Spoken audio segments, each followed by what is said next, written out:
All right, I think we're ready to get started. So thank you so much for joining us today for our Equity and Licensure panel, discussions on the process to licensure. Today, we have one of the largest panels that we've had since this series kicked off. So I'm so happy to have all these voices and opinions. I'm LoriAnne Harris. I currently serve as the 2020-2022 Regional Associate Director, representing New Jersey at the National Associates Council. We also have with us Monica Ponce de Leon. She is the Dean of the University School of Architecture at Princeton. Monica, would you like to introduce yourself? Yes, I am a licensed practicing architect, and I am a practicing architect and an academic, as you just explained. Well, thank you so much for joining us. We're very excited to have you here today. We also have Cassius Peeler with us. He is the director of Tulane's Master of Sustainable Real Estate Development program at Tulane University. Cassius, do you want to introduce yourself? Sure, I'll just quickly say I'm teaching in the School of Architecture. The real estate program is in Tulane's architecture school. I was trained as an architect at Tulane, but got licensed and practiced in mostly affordable housing. Well, thank you so much for being with us. We appreciate your time. We also have with us Nefertari Carver. She's the Assistant VP for Volunteer Engagement and Council Relations at NCARB. Nefertari, do you want to introduce yourself? Great, thank you, LoriAnne. Good evening, everyone. My name is Nefertari Carver. I have been with the council for 5.5 years, and in my role, I work very closely with our state and territorial licensing boards, as well as our committee volunteers that serve council's committee developing our programs. Well, thank you so much for being with us. Okay, we also have with us Guillermo Ortiz de Zarate. You are the director.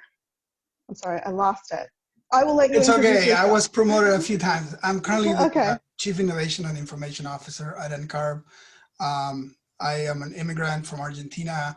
I've been at NCARB for about 13 years, going on 14.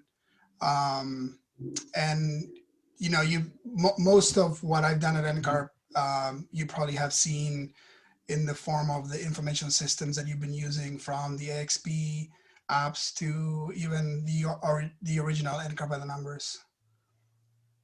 Well, thank you so much for being with us. We also have with us Andrew Thompson. Andrew serves as the county architect for Passaic County in New Jersey. He also holds quite a lot of titles at AIA New Jersey. Andrew, do you want to introduce yourself? Yes, hi. Just current president of AIA Newark and Suburban section of the state of New Jersey, and also was a past current board member of the National Organization of Minority Architects, serving the Northeast, and I'm just happy to be here. Thank you. Well, thank you for being with us again. We also have LoriAnne Jones. LoriAnne is the current president of AIA Central New Jersey, and she's also a project manager at DI Group Architecture. LoriAnne, do you want to introduce yourself? Hi everyone, LoriAnne, glad to be here and glad to see such a nice large panel.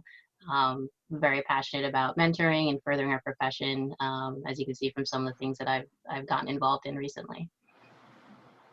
Well, thank you again for being with us. We also have William Moses. I'm not sure if he hopped on yet, but Bill Moses is with Gensler, and he's been a longtime panelist, so he might be a little late, but William, are you with us? Not yet. Okay, he'll join as soon as he can. Brian Pencho, he was former president of AIA Jersey Shore, and now he is going to be the vice president of AIA New Jersey. Brian, are you with us? Not yet. Okay, he'll join later. Abigail Benjamin is currently the AIA New Jersey licensing advisor, and she's going to be next year's AIA New Jersey treasurer. Abigail, do you want to introduce yourself? Sure. So as the AIA New Jersey licensing advisor, I field questions from students up through professionals seeking reciprocity in the state of New Jersey, anything having to do with licensure, AXP, ARE, and New Jersey specific. So send me your questions. Well, thank you for being with us again. Our next panelist is Razan Altaraifi. I'm sorry, you're going to have to pronounce it for me. She's new to our panel, but she's got an eclectic background in technology and in architecture. Do you want to introduce yourself? Sure.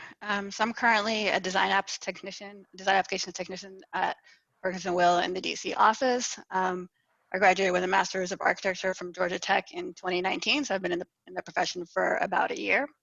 My background is in technology, so I come from a management consulting background as well, and I'm currently working towards licensure. So I currently blog about licensure, blog about emerging professionals, and I'm also involved in some emerging professionals groups, so AIA DC, as well as DC NOMA on the licensure committee.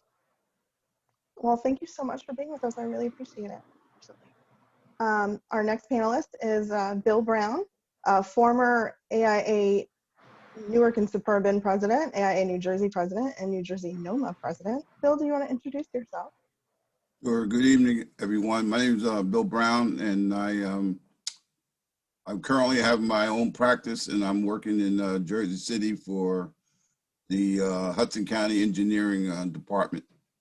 And I'm happy to be on the panel and discuss this topic with each and every one of you. Well, thank you so much for being with us. So that concludes our big list of introductions. I will stop sharing my screen.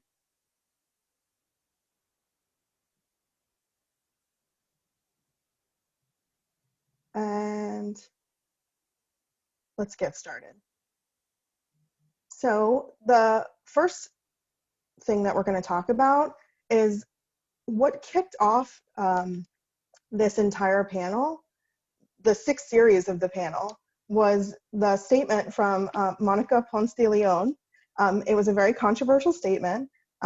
Everybody across the country is talking about it. Everyone has an opinion about it. So we invited Monica to talk to us. So the first thing I'm going to do is I'm going to give the floor to Monica, and if you could tell us, what prompted the statement, what were you thinking, and what is your statement? What are your thoughts?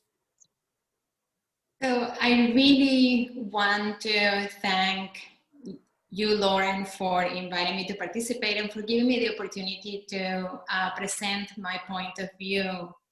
And I look forward to our conversation. I think we need to remember that we have been talking about the inequity in the profession for decades, and nothing has changed. And I believe that if we do not enact dramatic changes, nothing will continue to change. We need to be honest. The profession of architecture is predominantly white and male.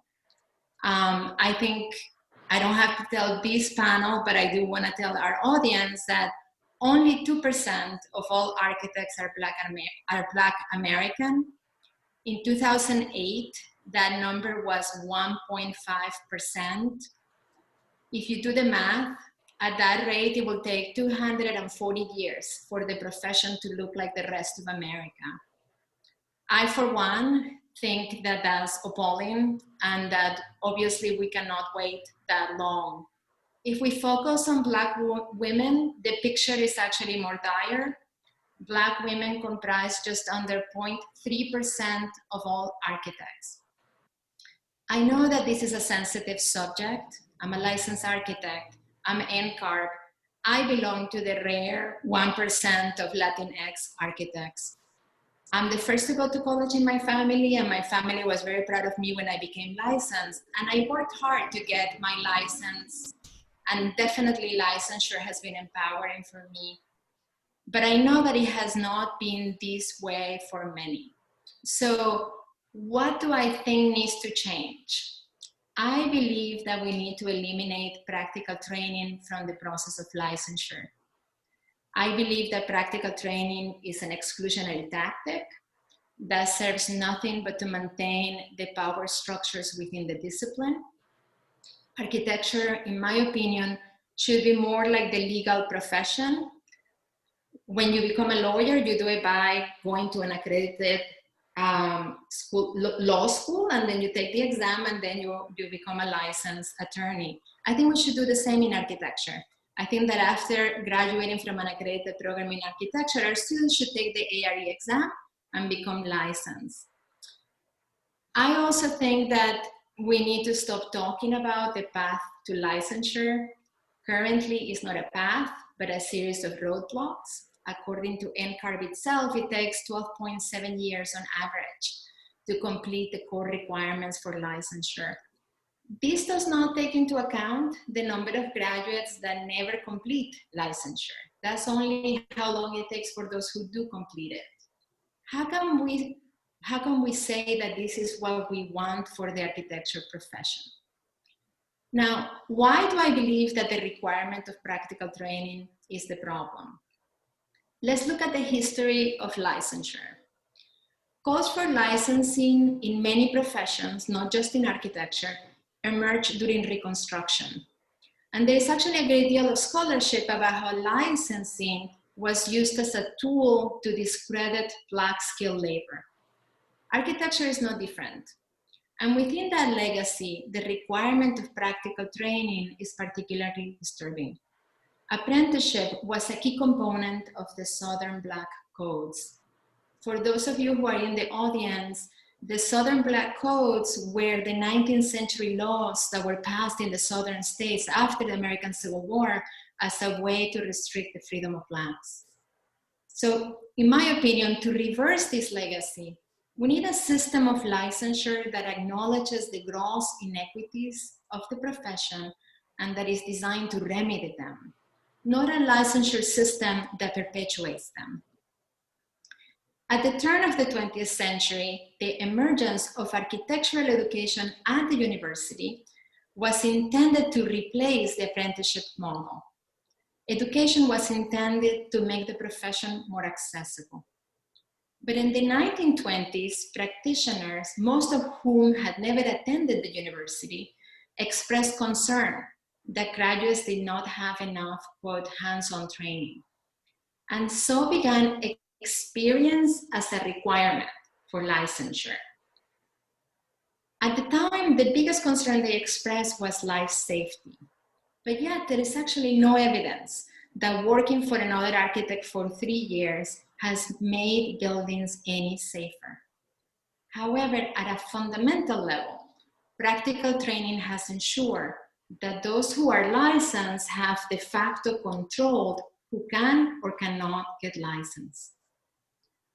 Some of the current arguments in favor of practical training have been that the ARE has too many problems, or that schools do not teach students what they really need to know. This might be true, and if this is the case, then let's change the ARE. Let's have the NAAB change the requirements for accreditation of schools. Let's not fix one problem by creating another. Let's not fix one problem by making it the problem of our graduates. In theory, it takes about 3 years to complete the AXP. It is 3 years of reduced wages and 3 years during which someone else has power over your future. And that is if you're able to land that first job with a licensed architect. Students pay a great deal to be in schools. The NAAB process of accreditation is very rigorous and very costly. We need to ask ourselves, does hands-on training in architecture really provide something that an architectural education could not provide? ARE testing is expensive. What necessary knowledge does practical training verify that a good ARE exam could not verify? Now, I understand that most of us mentoring apprentices in our offices, and I have mentored several over the years, have the best intentions. However, architects are not trained as supervisors. We're not trained to educate or mentor. And all of us have a conflict of interest in providing oversight over licensing. Also, we need to consider that no matter how much NCARB tries to equalize experience, there is no way that the experience gain in a small local firm like mine is the same as a large corporate firm in a large city. There are many that argue that practical training is necessary to ensure life safety. Again, the truth is that there is no evidence that practical training has made buildings safer. Building is a highly regulated industry. Architects are required to work with licensed engineers in various specialties. Building codes control every aspect of a building. Construction documents go through an extensive review for permit, and regular site inspections ensure the buildings are constructed according to code and regulations. There is no evidence that adding 3 years of practical training to the lives of all licensed architects makes buildings any safer. Now, most importantly, there are some that argue that eliminating the apprenticeship model will lower the standards of licensing. There is no evidence of that either.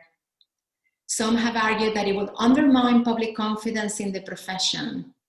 Again, we don't have less confidence in lawyers because they don't do 3 years of apprenticeship.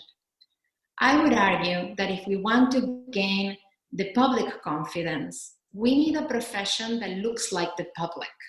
And the current system is not making it possible for us to look like the public. Thank you again for allowing me to share my point of view.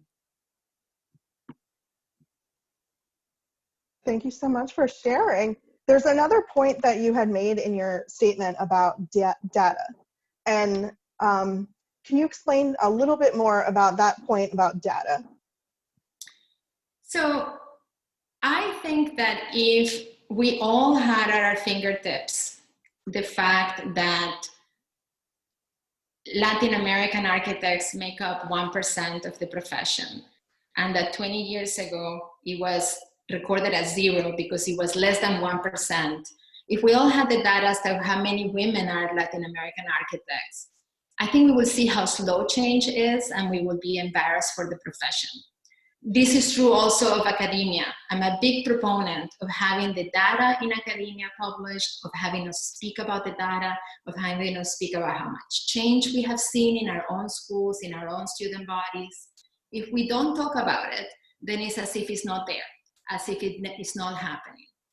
When I did the math and I realized that it had gone from 2% to 3% in more than 25 years, I was embarrassed for the profession in terms of Black Americans.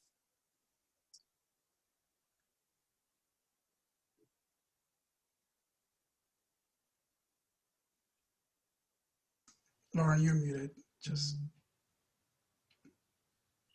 You're muted. Can you hear me?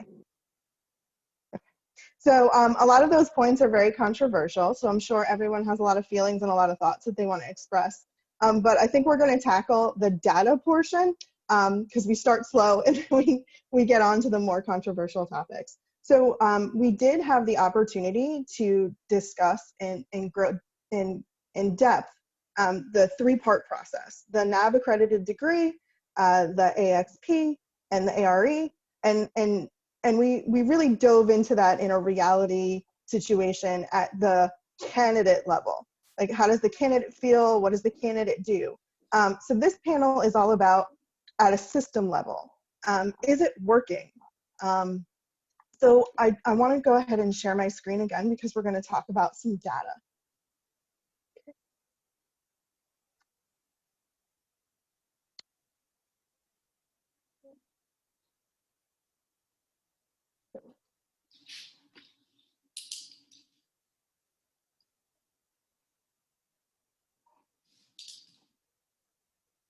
Okay.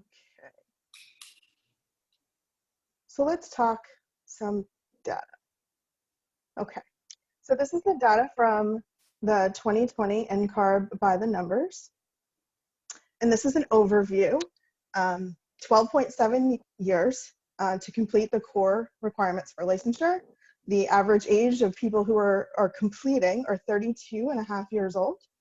There are 38,000 active licensure candidates and 63,000 licensure candidates with NCARB records. So, I mean, a lot of information can be extrapolated by it, but let's drill down a little bit more. Okay. These are NCARB by the numbers for 2019. This is just the numbers for New Jersey. Again, this is NCARB by the numbers 2019, so this is 2018 data. Okay, 1,000 licensure candidates reporting hours, 237 completions. That's a 24% completion rate for AXP. An examination, there were 2,000 tests taken out of 672 active testers with a success rate of 45%. The completion timeline was 4.5 years for AXP and 3.6 years for ARE. Let's compare that to the national data. The AXP completion rate was 23%, with a 53% success rate for ARE. And again, we have shown this graph quite a few times, mainly because it shows at what point in the process are more people leaving. So we have NCARB record holders, the start of the AXP, the completion of the ARE. There is some overlap for some people who start the ARE before they complete AXP.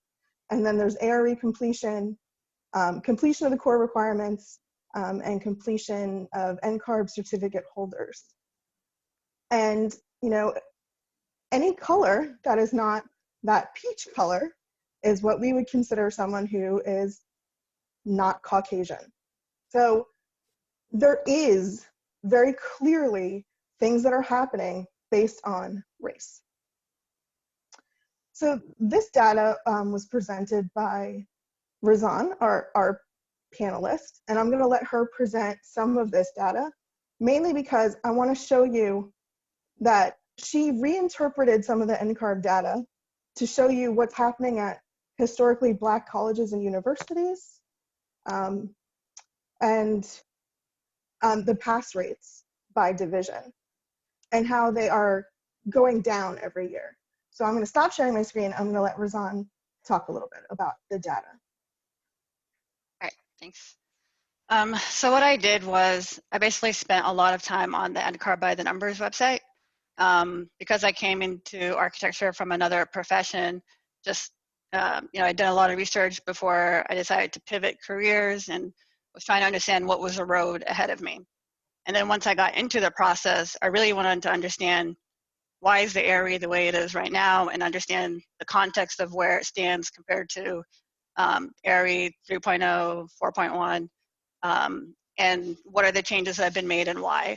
So I spent a lot of time on the NCARB by the numbers website and basically went through year by year and tried to curate all of that information into a series of graphics that show over time where we were and where we are now.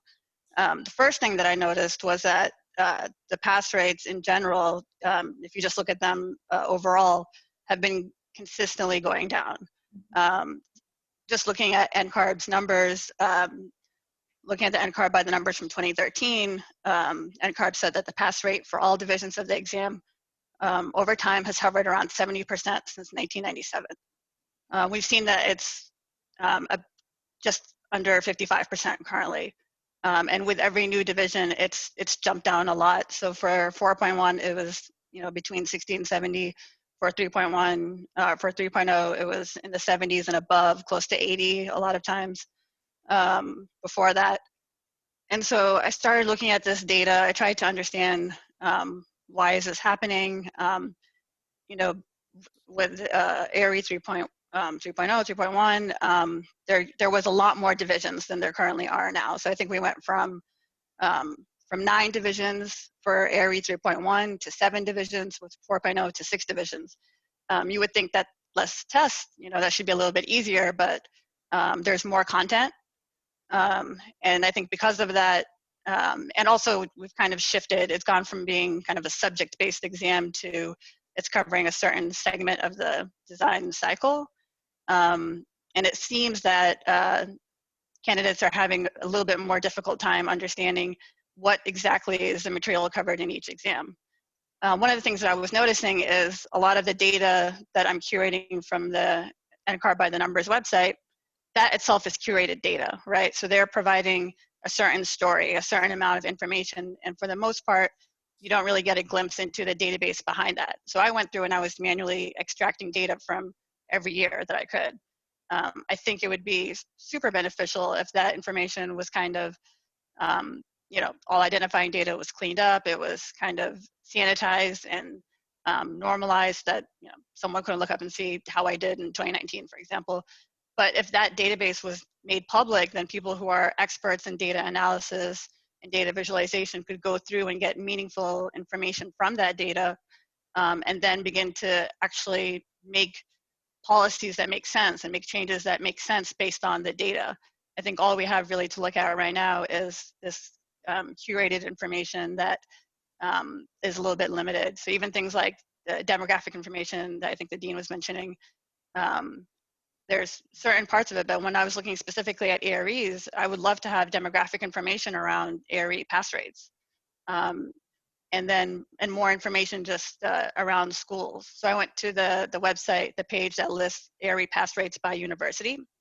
And I took all that information and then I curated it, and then I grouped different types of universities together, HBCUs, Ivy Leagues, universities that have been ranked by the Design Intelligence website, and just started comparing, one, what are the pass rates for divisions by different types of university, but also looking at how many people are actually graduating from these programs and then taking those exams. So how many attempts are coming out of HBCUs versus predominantly white institutions or any other institution? Because if you have 5 people that are testing from an HBCU, or I think in some cases I've seen 3, you have 3 test results to compare versus, you know, 3,000. It's not really apples to apples. So I think there's a lot of this kind of information and trends that we can extract and then make, I think, meaningful kind of moves, as opposed to just kind of generalizations about what we think might be the barriers that are in front of people like myself that are going through the process currently. Thank you so much for that. So a lot of discussion has come out about the data. Who should be compiling the data? Who should be keeping the data?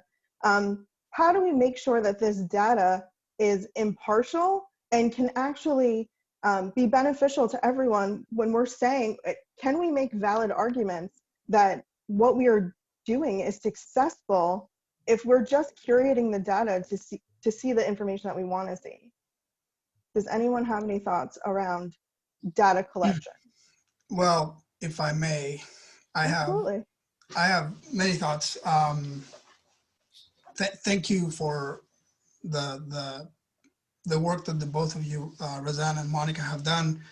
Monica, I've been trying to get a meeting with you for a while now, and I know that with COVID and the start of the fall semester, you've been super busy. But part of what I was trying to do is to discuss with you and understand your points of view, so we can work together instead of, you know, against each other.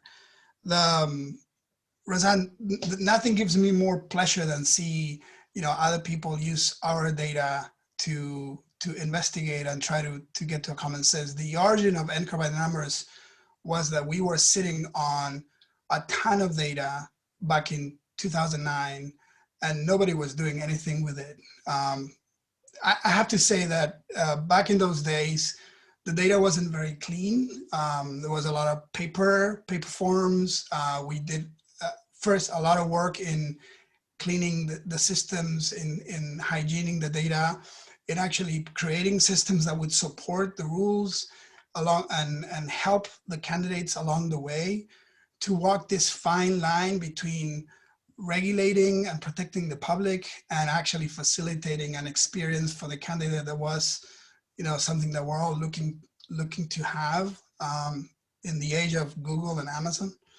So when we had the chance to start looking at the data, we did it. And back in those days, I remember that today we know it takes 12.7 years in average using a median. But back in those days, I would hear people say it takes 30 years. I would hear people say it takes 1 year, and it all varied depending on the anecdote of what was happening in their own firms. And it was super hard to actually have a conversation about what needs to happen and what actions do we need to take to move forward and to actually have some positive change. So, you know, we've been doing this for a little bit over 10 years. We keep, you know, collecting more data and sharing as much as we can. You would see that the data that we have, you know, LoriAnne talking about collection, is mostly transactional data. So we're not there. Here now, we just published a survey we did with NOMA. And at the very beginning, we published also surveys we did about the voice of the customer and what candidates were saying. But most of it is transactional data. So people going through our programs. And we're showing it as it is. We're not really curating things. The data, there's a lot of, you know, regulations around data privacy and who owns the data. And we usually collect the data and vet the competency of people as a service to the member boards that are actually the ones issuing the license. NCARB is not issuing the licenses. So when we share the information, we share it with the boards because that's at the request of the candidate. Monica said a couple times that we don't have evidence of the AXP program working, and you know, I agree. I think that since I started at NCARB, I've been trying to find, you know, a good way of measuring the impact on the health, safety, and welfare of the public. I think it's one of the most elusive data sets that I've been putting my eyes on. And if somebody has the answer of where that data set is, then please let me know. I would be willing to have a conversation and see if we can together track it. Everything that we're doing in measuring competence, unfortunately, is nothing but a proxy. And you know, all proxies are imperfect just by definition. And every time we move one incentive or we change one policy to move one needle, we're affecting hundreds of other variables, independent variables that we're not really, we don't really understand. A few years ago, we did an analysis with our data to try to predict the time to licensure. And we threw everything in the kitchen sink at a predictive model to try to understand what were the independent variables that could predict the time to licensure. And what we found was that many of these independent variables were not really things that we control, where, you know, the things that had the most you know, impact or factor of predictability were things like what jurisdiction are you working on, what is your gender, and what division did you take first. And there was nothing that we could do to really isolate the one variable that would rule them all. So I think that if there's one thing I know from working at NCAR is that NCAR is not afraid to challenge our programs. We've been doing it for the past 10, 15 years, since I've been there for sure. We change our programs almost every other year in a result of a well-conducted research that is well-intentioned. Remember, we're here to protect the public. I personally am not an architect, and my motivation is the mission of NCAR to protect the public, but at the same time, to do it in a fair way. So I'm willing to discuss with Razan, with Monica, and anybody else that has ideas on how to collect the right data to actually understand what are the actions that we need to take.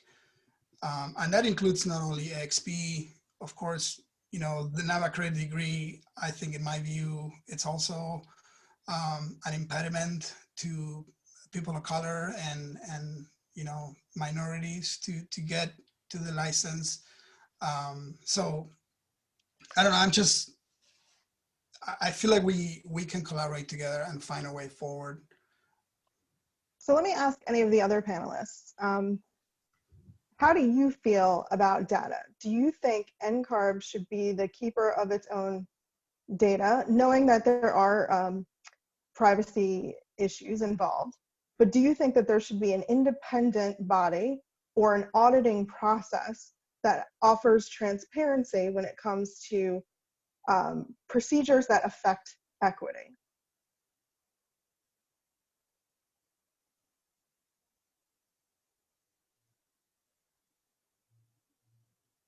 LoriAnne, I didn't want to jump in, but I just wanted to, I mentioned to Guillermo, I posted it in the chat just privately.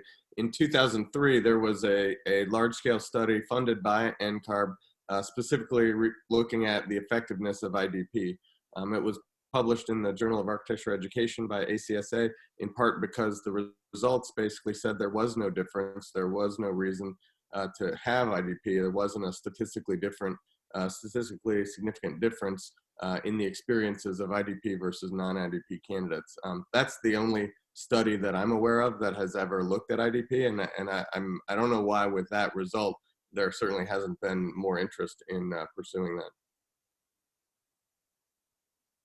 Yeah, I wasn't aware of that study, but I can tell you that the IDP has changed 3 or 4 times since that time, and I'm always curious to see. Again, I'm a little bit biased in the kind of data that we get when we're trying to find evidence that something is working or not. I'm always looking for something that is transactional other than an opinion survey.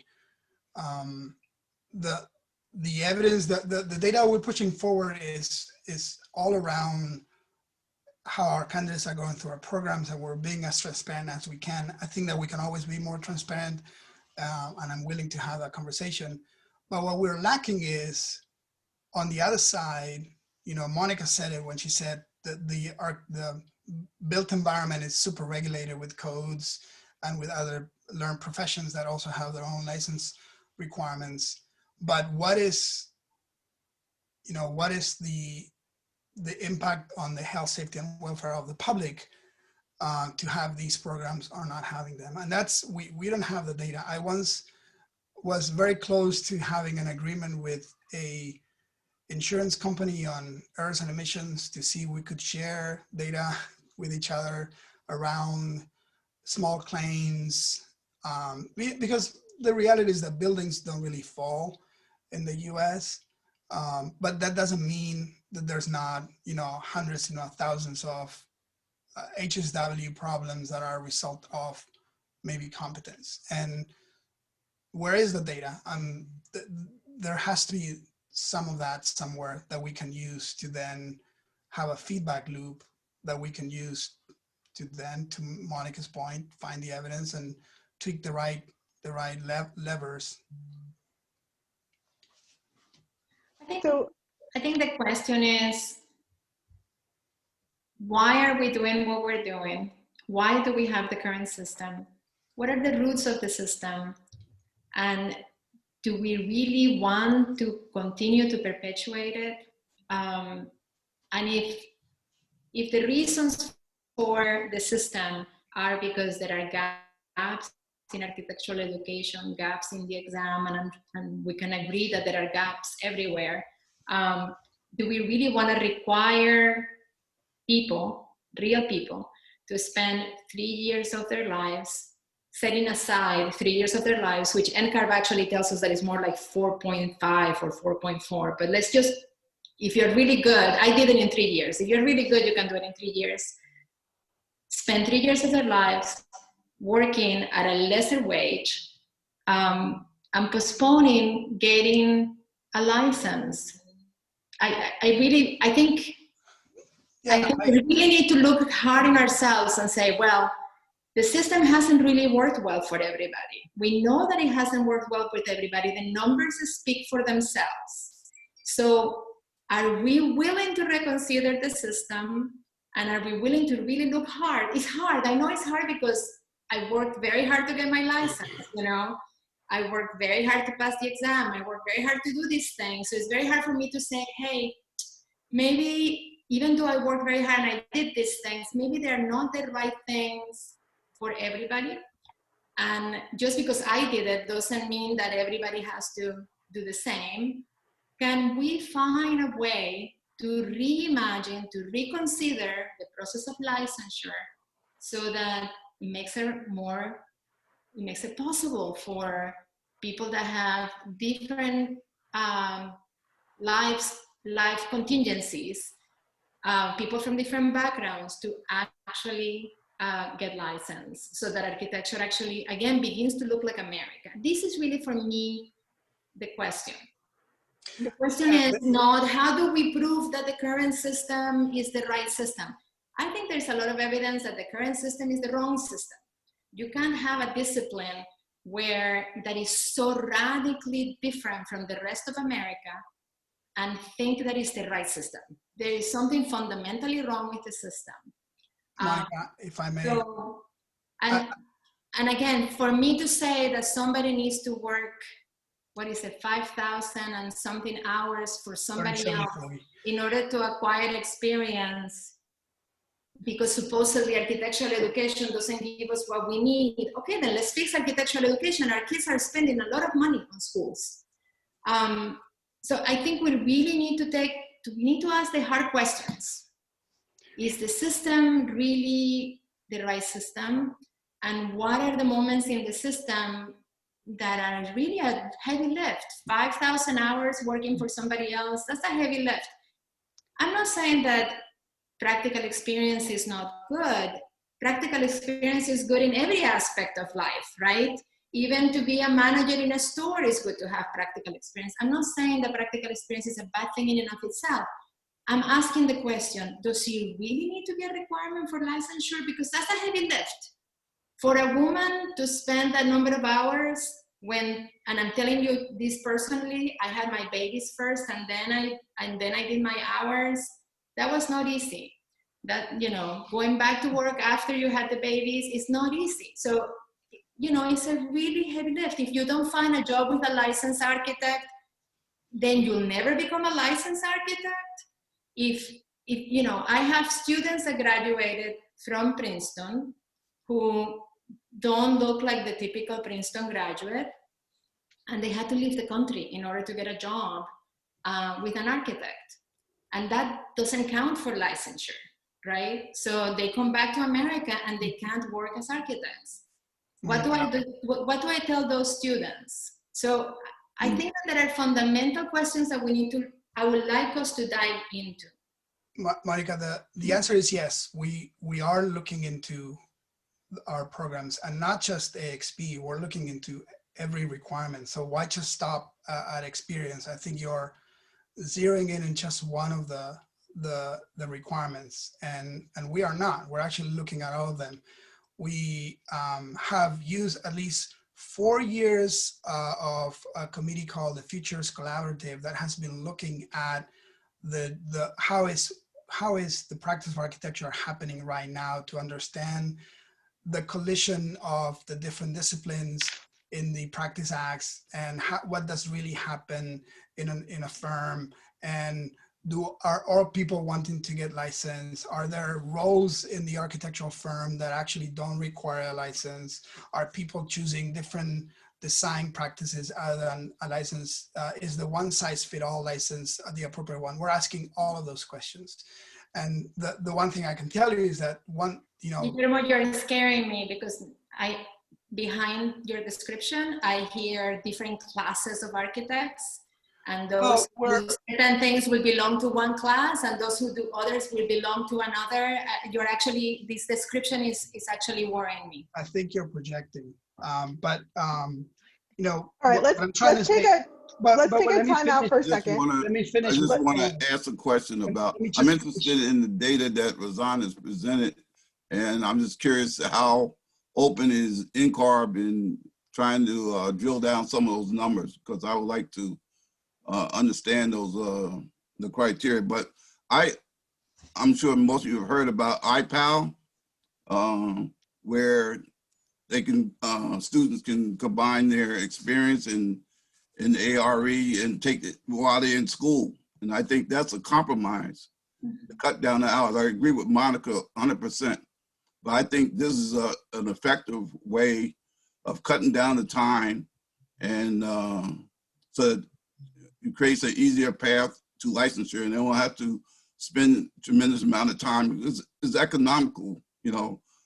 they have to survive and earn a living. So I'm in agreement with this IPAL, and I think, I don't know how many, I was curious to see how many schools are doing. The last number I had was— I have that answer. So let me share my screen. Okay. And get that answer for you. I want to say something about this, William. the problem with requiring practical training while in school is that it actually disproportionately hurts some of the large public schools that are in the middle, in middle America.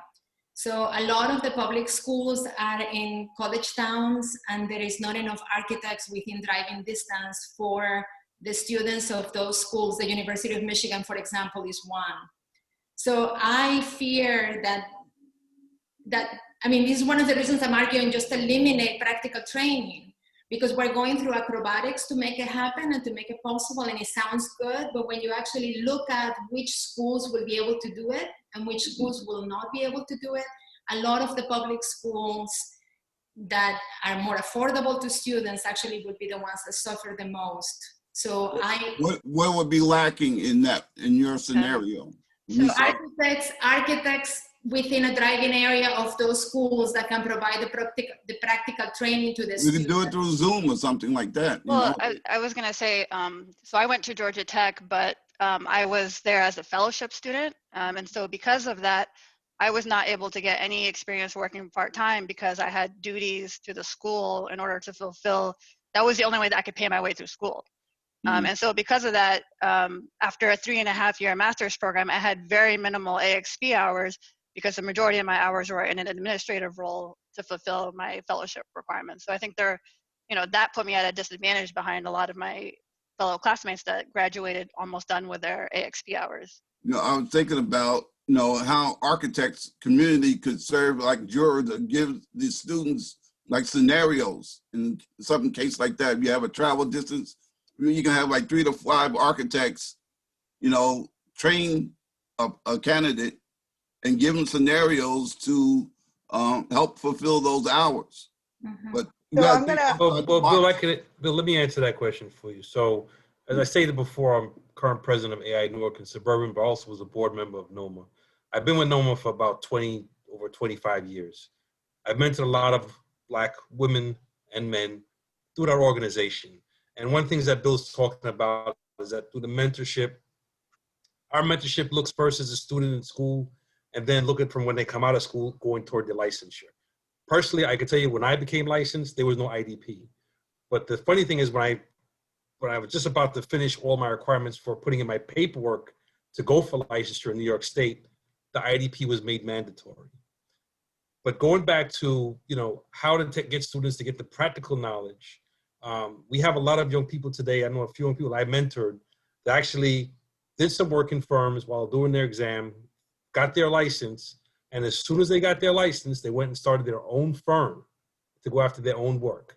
So I think for those young people to go start their own firms in these Black and brown communities is a large step, but I think also they owe some of that to some of the practical training they may have had while either going through the AXP or IDP back then to get to that level. And even though it's a slippery slope, again, to the amount of time, especially looking at people that I know, young Black men taking the exam. I'm looking at the young ladies in NOMA right now. They're going up to almost, the number 500 is their goal to reach right now. 500 female Black architects in the United States of America is the goal that NOMA is trying to reach.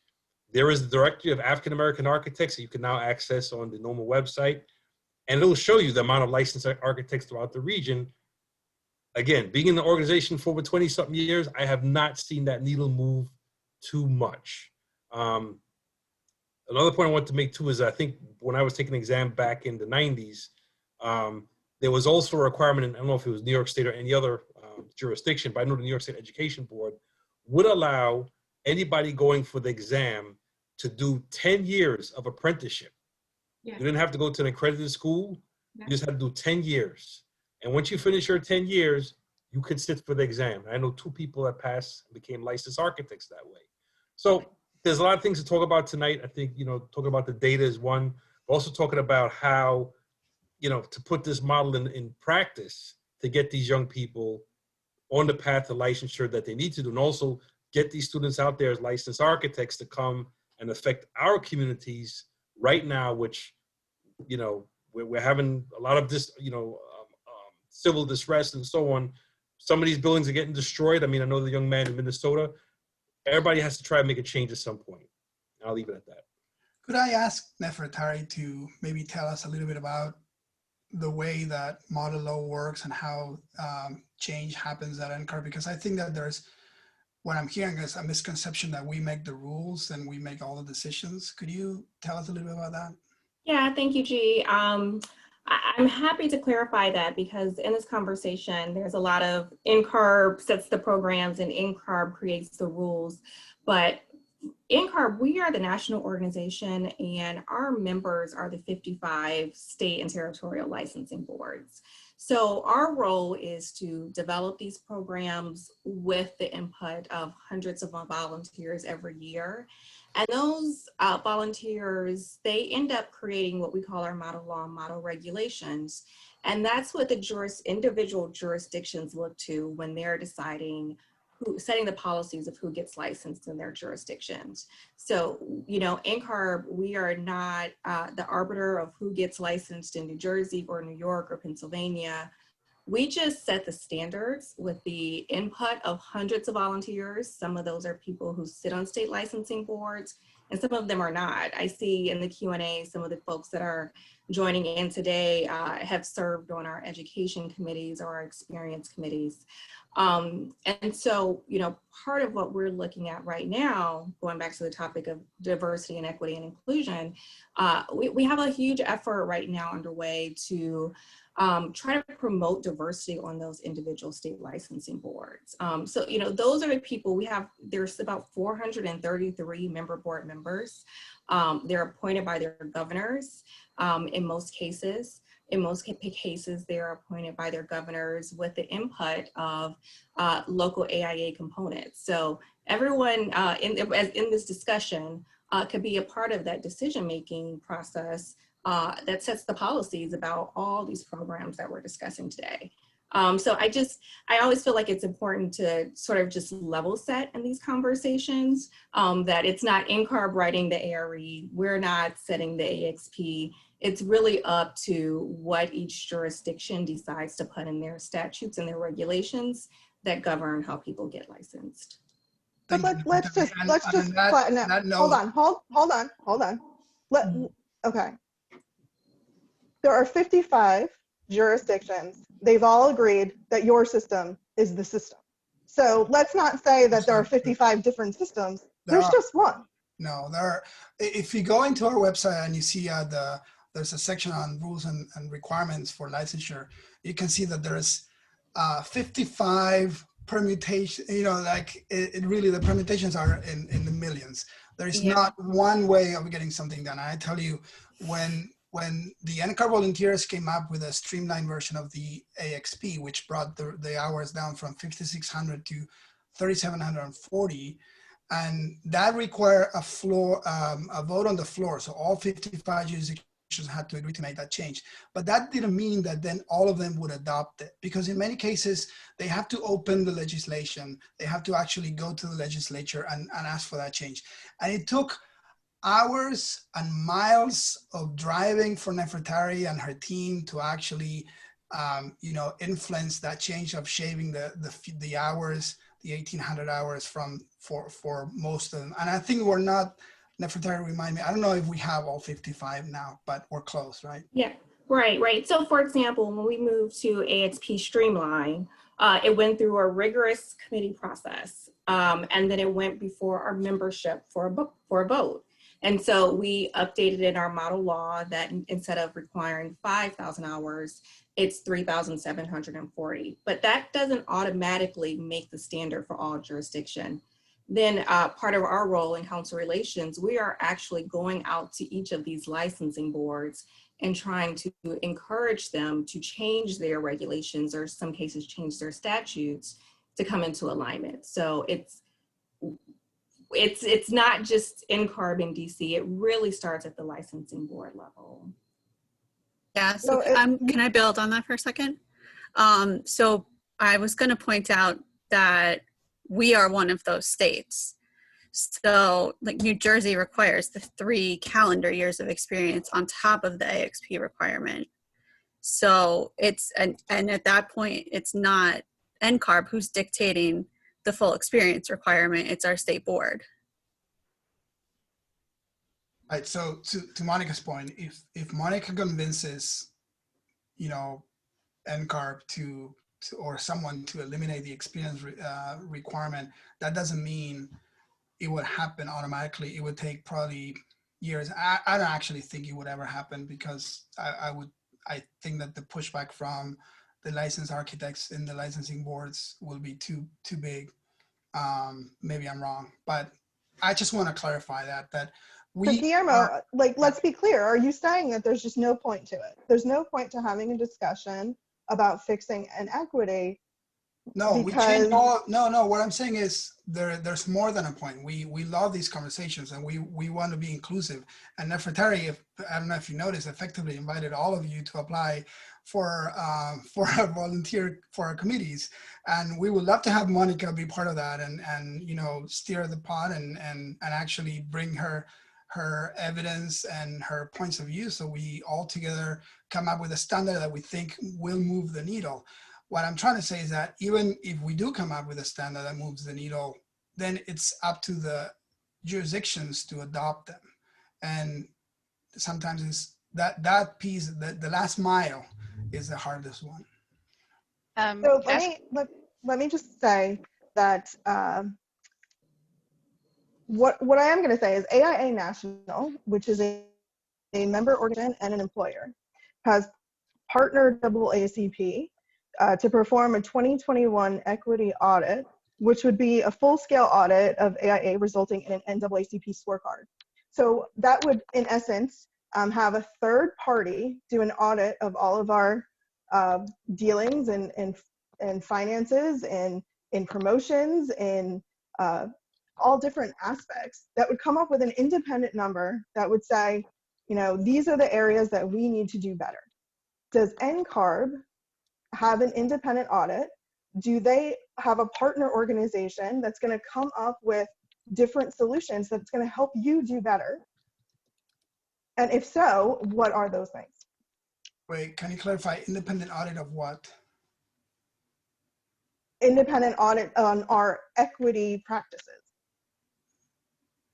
So there are a couple things, there are a couple ways that we could look at that. So one way that we could look at it are back to the committees that I mentioned. So there's an open application process, right? And it's not exclusive to just people who are on licensing boards and already affiliated with NCARB. So as G mentioned, Guillermo mentioned, sorry, the AXP, the ARE, those are annually, we're reviewing those. The second thing— But is there an independent audit of those, the ARE, the AXP, the NAB accredited degree, that talks specifically about equity, and if your practices are indeed equitable, and if not, what changes need to be made? So I can speak to the AXP and ARE, the NAB degree. That's not necessarily in our domain, but we are in the process of conducting bias studies on the AXP and the ARE. So that's something that started last year. We're still in the process of having that independent audit that's outside of the NCARB staff and volunteers, taking a look at those programs to see if there are any unintended biases that we have not identified that do address what you're talking about. Lauren, can you want to move on? I don't, you were trying to go somewhere else. I don't want to step in, but one of the governance issue, I think, is really an important one that is hidden. So we talked about how NCARB doesn't control the actual requirements, although NCARB does actually control the AXP and the exam. But I think the analogy to NAB is important, because when we talk about education, we don't go talk to schools of architecture and ask them to make changes to their program. There is a shared governance throughout the profession of the NAB requirements. So if NCARB wants to make a change, NCARB has 2 board members that actually make those decisions. There's a profession-wide gathering of people who govern the accreditation process every 5 years. That has never happened for IDP or AXP. Those programs are governed entirely by NCARB. And I think that that's one of the structural challenges here, that everything that we're talking about is pleading or possibly asking someone who's behind an advisory committee to maybe make a decision. There's not a chance for interns, for educators, for architects, and for regulators to be in the room like there is for accreditation. Nefertari, you should take this one. You know, my background, I'm not an architect. My background is in civic engagement. So I have a master's in public administration. I started out working in politics and public policy. So I am very much an advocate for people being engaged in this process. So to that, I would encourage folks to learn about the state licensing boards, because all of those state board meetings are open to the public. And so most boards meet anywhere from monthly to quarterly. And your state, your licensing board members, just like any other elected official or any other official, they should be responsive to their constituents, right? And so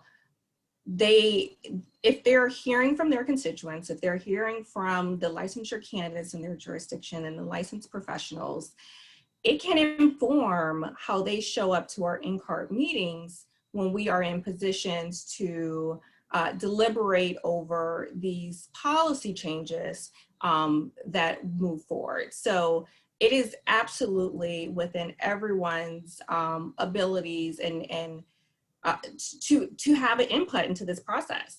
But Nefertiti, I'm sorry, that's Nefertari, that's not how it works for education. That's not how the conversations that happen about accreditation and have happened since 1940, since NAB was created by these other organizations. That's not how it's worked for that process. And I think that internship, one of the structural challenges is that the governance is wholly within NCARB, and that these other stakeholders are not at the table in a decision-making role ever. We did talk a little bit, but I just hold on. Hold on. They are at the table. We did talk a little bit when we did the panel about AXP. We did talk quite a bit about the candidate's experience and how specifically, everything was put on the candidate. The candidate needs to go and make sure that their employer is giving them the criteria required to complete the AXP in certain criteria areas. And we talked in great detail about, the candidate probably not getting experience hours in practice management if they worked for a large firm. We talked about having to create our own creative solutions to the problem. But in essence, the AXP, the stakeholder of the AXP that's in charge of the AXP at a very, very micro level is the employer. The employer does not sign a contract that says that they're, that they've agreed to be a supervisor and what those requirements of a supervisor is. It's very unregulated and different from firm to firm to firm. So when we're saying that there's a three-part process, there's a NAB accredited design thinking degree that doesn't have any practical experience. They teach you very little about putting together a construction document set. And then you have the AXP, where you need to be employed. If you are not employed, there's very little opportunity for you to finish that program. In fact, you could not finish that program if you weren't employed at some point, right? Because there's only a certain amount of hours that you can have at a construction firm, or there's only a certain amount of hours that you can have by completing, a monograph or something to that effect. The employer is what controls the success or failure to the candidate when they now go into ARE and they're not prepared. There's an inherent unfairness to the system when we're not all coming at it in the same way. If the NAB tells every university that has a NAB accredited degree, you must meet these milestones or you don't get accredited. Where is that in the AXP system? That the employer must provide X, Y, and Z to a first-year employee, a second-year employee, and so on and so forth, for them to finish those hours. Where is the roadmap for AXP so that when they finish that, that when they get to the ARE, we're all starting at the same place. I think, Lauren, that from theory to practice, there's a big gap, right? And there's definitely in your example about NAB and Cassius' example about NAB, there's really an intention of the school to have the program accredited, and nobody has any control over the firm. So I don't think it would be practical for us to think that we can actually tell the firms how to do their work.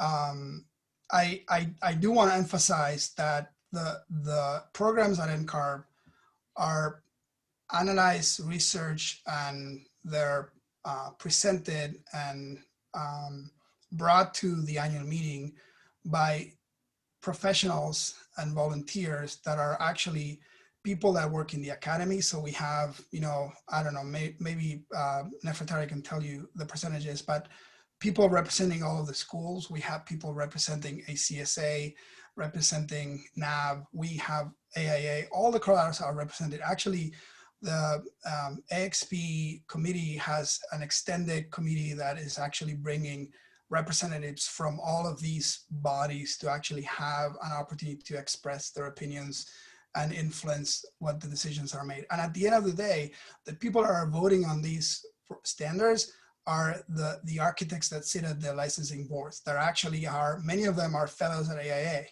So this is not a secret NCARB organization that is coming up with these rules just because they can.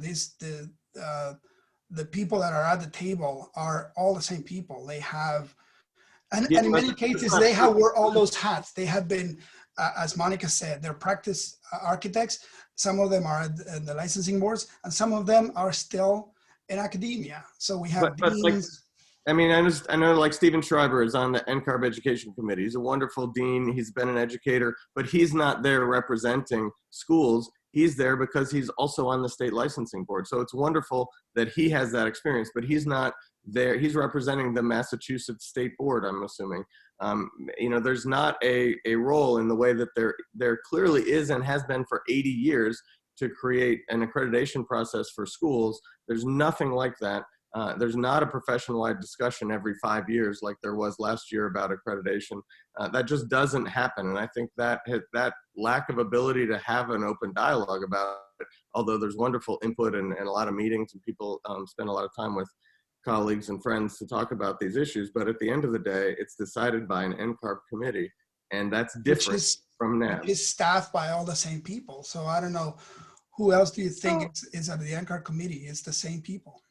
So let's talk about those people, right? Let's face it, those people tend to be overwhelmingly white Anglo-Saxon males. And we're telling you there's a systemic racism problem. Your numbers show there's a systemic racism problem. We're asking you what you're doing to solve it. And the answer that you're giving us is that we need to lobby our governor to get more people of color on the state licensing board. Do you take no responsibility for your part to play in the system that was created by NCARB that clearly, since the recording of time, is being less and less successful as passing candidates and not really moving the needle very much when it comes to people of color? Look, Lauren, hey, Lauren, one thing we spoke about, this was, I think, in a past panel that we did, but incentives for firms or architects. So, for example, I'm an NCARB record holder, so I have to pay my NCARB free because I have reciprocity in New York, New Jersey, North Carolina, and Connecticut. So I got to pay those fees to do any work in those states if I wanted to. Then I have to pay by all my renewal fees for the states I really do practice in, which is New York and New Jersey, even though I hold my original license in New York. But the thing is, I'm paying all this money to these state boards. And that's a given. If the fee goes up, fee goes up. But if for the AXP, why not we have an incentive for firm owners or principals in a firm that maybe they get some discount on their licensure fee if they process these young people, through apprenticeship or through AXP to get them to the right path and help them, at least secure their first exam, get through that, document it, and we have some proof that if we give the firm owners an incentive, because they're worried about overhead and profit every day.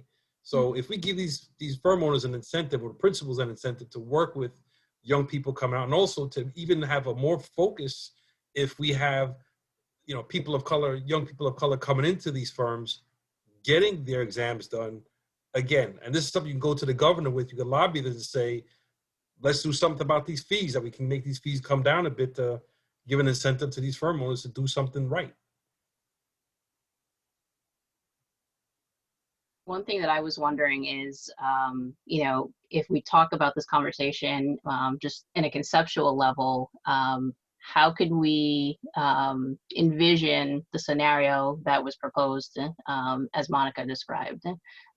She touched on a lot of good points on how the system overall, not just one piece, would have to change in order to legitimize that kind of change. I just wonder if we can, rather than focusing so much on NCAR specifically, you know, talk about how we could make a system like Monica proposed work. You know, there are a couple of elements that we've discussed so far about, you know, is there a gap with the other pieces of the program that people have to go through? I'd like to kind of hear, you know, there's some conversations in the chat, in the questions.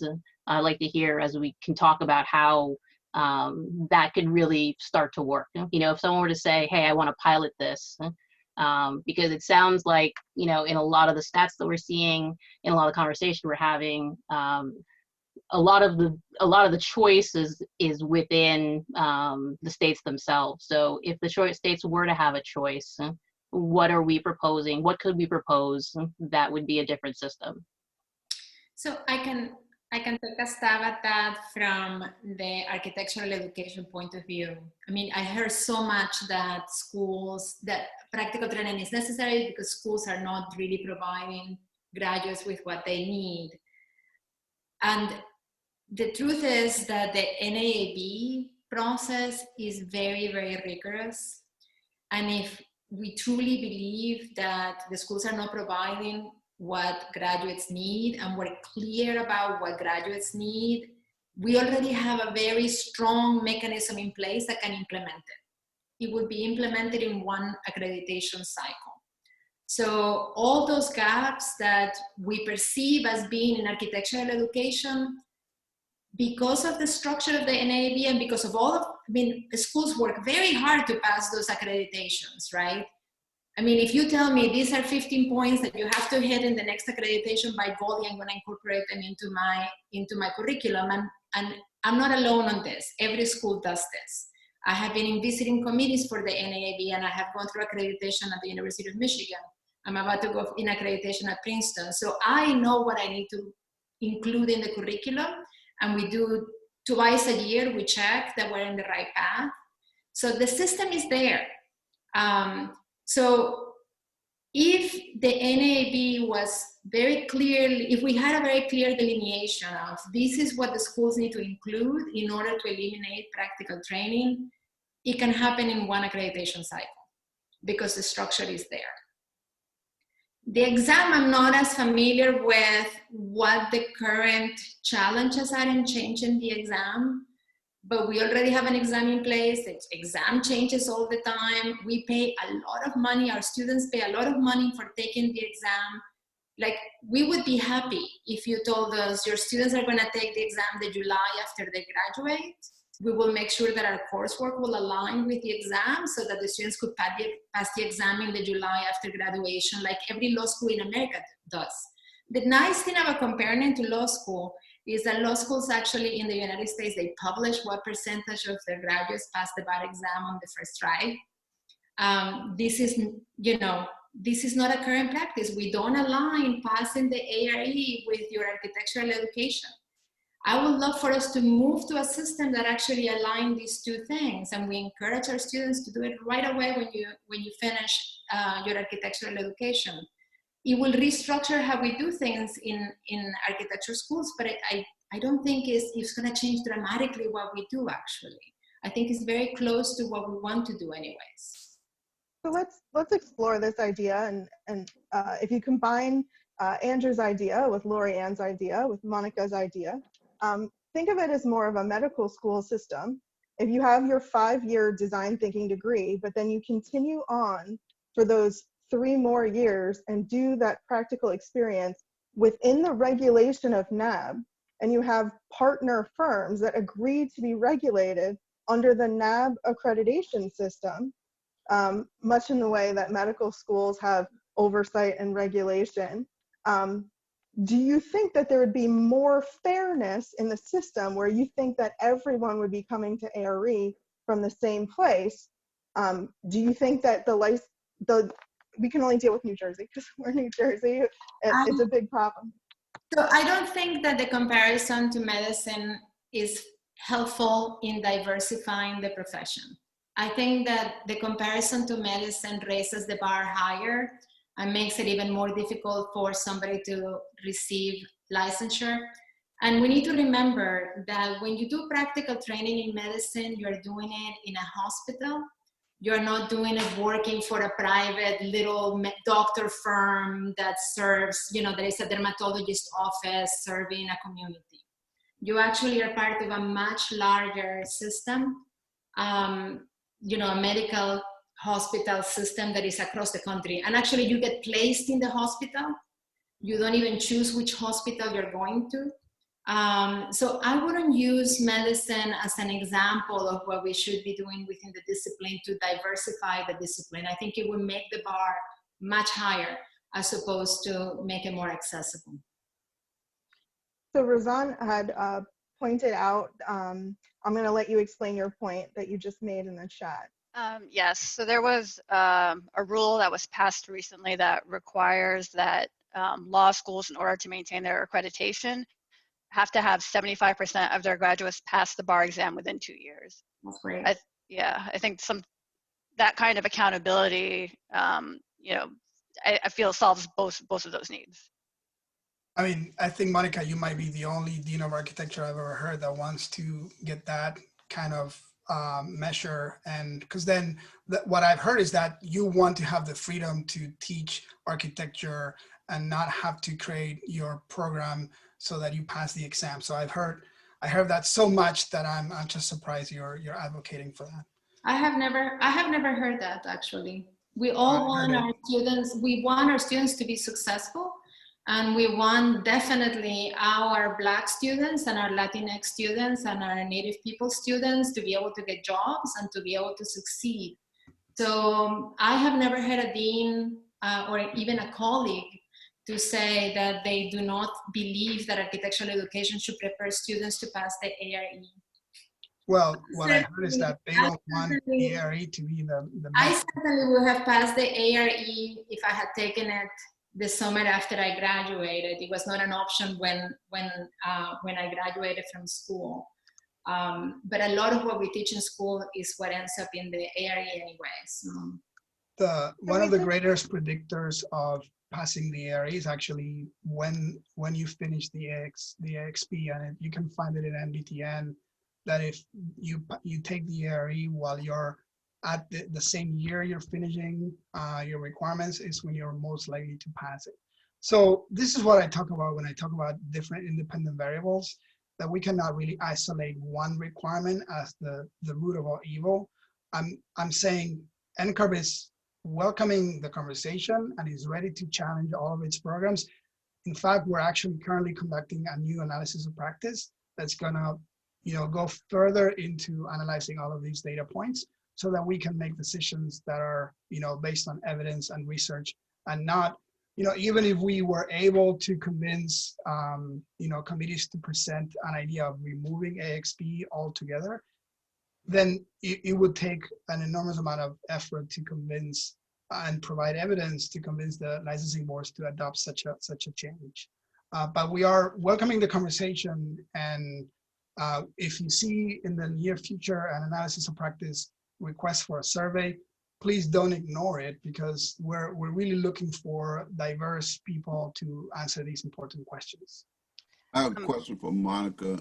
Monica, if besides the travel issue, I'm thinking about that, but if you did IPAL in your school, what is the difficulty in restructuring your program to allow the students to concurrently do their architecture education and also apply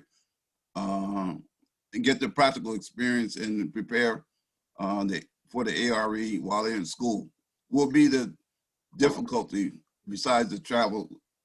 So I think we need to ask ourselves, what is an architectural education for? So are we arguing for practical training to replace an architectural education? You know, I was a proponent actually when we had, you could work for an architect for X number of years and then become licensed. I thought that that was a valid way to become an architect, and I lament that most states got rid of that. So if practical training is a replacement for architectural education, then let's have that as an option. I think that if you're paying for school, you should get all the knowledge and all the tools that you need in order to practice as an architect, and you should not be burdened with the requirement of having to work for an architect unless you want to, and unless you think that that's something you would enjoy. I don't think you should have that burden at the same time that you're going through school. And a lot of underrepresented minorities, they actually need slightly higher paying jobs than what an architect can offer. And I wouldn't want those students to be faced with, like Razan described, be faced with, I'm gonna be behind my peers because I have to choose this other, a fellowship or another path that prevents me from putting the hours into practical training while I'm in school. So if architectural education is not providing something that practical training provides, then let's improve architectural education so that we don't add another burden to our candidates. So I just share a few lot of charts from NVTN this year that show that there's a great correlation between experience and success rate at the area. If you're curious, it's in the chat. You mean the more years of experience, the more successful you are later in life? Is that what you mean, or? No, this is transactional, so this is not opinion. So we measure all the passing rates, and then we see that when you have done XP, the more you have done XP, the higher the probability that you're gonna pass the exam, each of the exams, and that if you take the exams the year you finish XP, you have the highest probability of passing the exam. It's all there. It's There's just also, transactional. It's not my opinion. but that number is sounds also like complex. That number is also complex because studies have shown no matter what test you're taking, the longer it is that you leave university to the time it takes you to take the test, you're less likely to pass, just because your test taking skills diminish over time. And that, there's complexities that I think what you're saying, it has common sense, and I would believe it at first glance, but that's not what our data is showing. So I'm does your data follow people? Does your data follow people after they complete it? No, but we know when they graduated, right? So we have that data point, and we have the data point of when they've done the experience, because we're collecting on the experience reports. We know what things they're reporting on, and then we know when they're taking the exam, and all we're doing is just compiling that information and showing it to you. I'm agnostic here. I'm not an architect. I'm just a technologist, okay? And I'm telling you that's what the data is showing. Can I be So there are so many questions, like, but I would be remiss if I didn't point out that, Guillermo, one of the jobs that you have at NCARB is lead technologist, or how would you describe it? Yeah, I'm in charge of all of the technology improvements on NCAR. Yeah. Okay, the internet will kill me if I don't mention two things. One, the getting rid of paper and pencil and moving to whiteboard. And how do you think that's going to affect testing? And why NCARB didn't choose to fix the software before they encouraged, most people say the calculator is from Windows 95, and now you want me to use a whiteboard to do complex mathematical calculations with no paper and pencil, and a system that's been untested. Why not deploy something like that and let it work for 6 months or 8 months as an option in addition to paper and pencil prior to what people think, pulling the rug out from under them with 45 days notice? Yeah, via blog post. I think that, in isolation, every time there's a new rule or a new change, people will have opinions. I tell you that all of these decisions are made where there's an opportunity for all of these points and these concerns come up. And if you think that some of these changes are made intentionally with bad intentions, I tell you that's not the case. Here we're always against, you know, the hard rock, how does it go? A hard place on a rock, because we're trying to make sure that we're being fair to everyone, right? So the pandemic happened in February and test centers closed. So we, architecture as a licensed profession was never comfortable with this idea of allowing people to take an exam in a place that is not proctored in person, specifically a test center. When this happened, there was a lot of, many of the candidates were really disrupted because their ability to get definitely licensed was stopped because of the pandemic, because of the test center. That has really reinvigorated the conversation about is the technology in a place where we can actually think that a high stakes exam like the ARE could actually be taken remotely with remote proctoring. And the conversation has been advancing so rapidly that we are now making the effort to go there. But the only way that you can go there is if you're being fair to everyone, right? So this is in your interest. This is why you're bringing it up. And the one thing that we need to do is not jeopardize this validity of the exam by giving different people different experiences, right? So the whole thing around the scratch paper comes from the fact that we need to treat people taking the exam online the same way, psychometrically. These are PhDs looking at how people are performing with the items and the questions. It's exactly the same as in the test center. We cannot have two ways. Our member boards would not allow it, okay? Our licensing boards would not allow it. Now, in an online proctor exam, loose paper is very hard to control.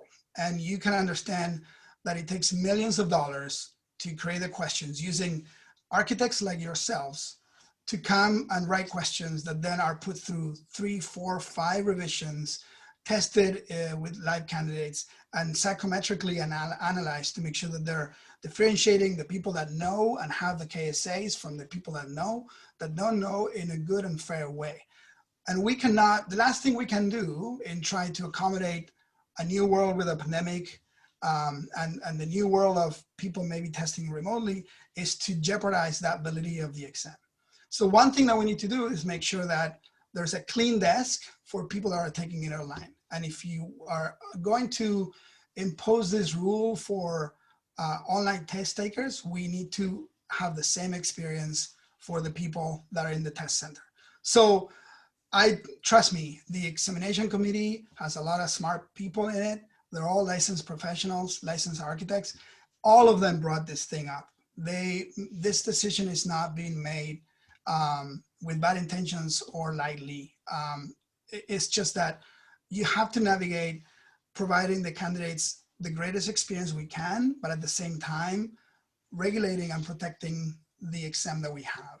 And that's the only reason we're doing it. So we're gonna, do what we can to make sure that candidates don't suffer too much from this requirement, and we're gonna give them all the tools at our disposal to let them prepare for this. But it's not because we're mean people.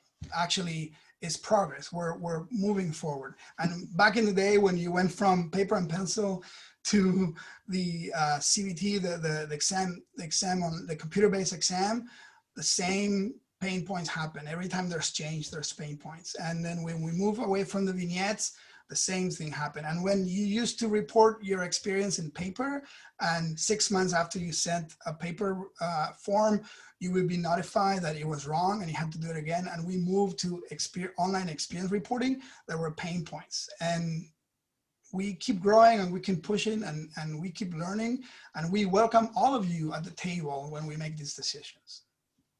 So I'm glad you pointed that out, that you have been making changes well past 3.1 And every iteration, you have different changes and different experiences, and you know, you switch from paper and pencil to computer, and then you switch from computer to a different system, and then there was vignettes, and then there was something else. But based on some data that Razan produced, every single time you change the test, you do it at the detriment of the candidates. And what we're seeing is that all that's happening is that candidates are taking test after test after test after test. And the only thing that seems to be happening is that NCARB gets more money, but we're not producing more licensed candidates. The pass rates are actually abysmal. What do you think that, you know, you now have to adjust the cut rates based on the fact that you are switching from paper and pencil to this whiteboard system. So let's explain, why don't you explain to the candidates, perhaps those taking a test in October versus those taking a test in November, when you do the switch on November 16th to whiteboard, how you readjust cut rates. I think you should have asked that question to Michelle Cohn in the previous panel, or you can direct it to. Well, this just happened. This just happened 24 hours ago. Sure. Well, so what I'm saying is I'm not the expert in the psychometrics here, and even our staff are not the experts. We use psychometricians for this that are part of the committee. And I highly encourage Razan and anybody else to apply for the examination committee next year, so you can be a part of this and be in the room to help with these concerns. The pass rates, I think every time there's a new exam, the pass rates change. We see that every time. There's an involuntary drop of the rates that happen when there's a new exam, and then slowly they start coming back up. This is, you know, psychometrically measured, and I think I lost the train of thought there of what you're asked, of what your question was, but you know. So we're just talking about how all of these experiments. Do you ever press pause on the changes and say, are they detrimental to equity, or are they detrimental to progress? And rewind some of these changes. Have you ever undid something that you did? Oh, that's a good question. I think that at one point, you know, the experience requirements was 3 years. I think that even before that, the experience was by a referral letter, which you can agree with me that that's really not very fair to everyone. And those changes, those rules were changed. When IDP went from IDP 1.0 to 2.0, it retained the 5,600 hours. And then when we streamlined it, we undid the 5,600 hours and removed the optional hours of 1,800 hours and brought it to 3,740. And I just want to say, again, all of these recommendations for standards for the programs are done with licensed architects, like the people in this panel and the attendees. And you say, I think Cassius said before, that people don't have an opportunity. We even have candidates be part of some of our committees, and they have a chance to express their opinions and say things and you know, have their voices heard. And then when that thing is done through research, we present it to the 55 licensing boards, who then vote on these changes. And everything is very well researched, and there's a rationale behind every change in every rule. And you can imagine that changing rules is not happening. Again, I'm bringing up all of the independent variables that we don't know about. Every time you change something, you're going to move the needle in one place, and you're going to undo some other things that you were not aware. And we keep learning. So, you know, when the changes are created as standards and we put in front of the licensing boards, they vote on them. Then some boards adopt them and some boards don't. And that's how you have, you know, an unlimited number of permutations of what the rules are. So has any state not adopted the whiteboard? Well, no, that's the exam. That's just so again, I want to tell you something. We would be sued if a person had came to take the exam and was given a not ability to have paper, and the next person did have ability to have paper. So that's just, you know, the validity of the exam and giving every single one of the candidates the same experience. Hey, Lauren, quick was- question. I want to see how we talk about how schools prepared us for, I think that was one of your questions, prepared candidates for going out into the field for licensure. So, you know, we look at some schools that are not accredited. I know one school in New York, New York College of Technology under CUNY. Their architecture program is not accredited, but those students go matriculate into another program. I know when I was taking Pratt, I think I was well prepared at Pratt when I went there, because I would say 70% of the professors there were all firm owners. So actually we're in practice and sort of drilling down as we did our projects, preparing us. Also, the last thing is that a lot of school programs, I don't know if I'm right or wrong or how many have even started this, but the academic curriculum of professional practice is what we're talking about. No, you can have a student not say, I'm not going to pursue my career or take my license exam, but at least if we have professional practice as part of the curriculum, I think that will help also prepare students to get where they have to go. And lastly, going back to say having students either do, like, you know, build your iPal suggestion and so on. When I was at Pratt, they had a center called the Pratt Institute of Community Development, Center for Community Development, and that was part of the institute as part of the school. And I don't know if other schools around the country should start maybe taking upon that model to have a base in the school for somehow community development. Architects work there. The students can put whatever time they want to put into there. And it's a good incentive for the school, and also to keep the students sort of focused on where they want to go in their career. So I just want to put that out to the panel. So this is a large panel, and we're winding down to the final moment. So I'm going to offer each one of you a chance to give a final thought, but I'm also going to give you a chance to go in the Q&A or in the chat and answer a question that you think should be asked. So, you know, last time we did alphabetical, so I'll start with, I guess, B for Bill.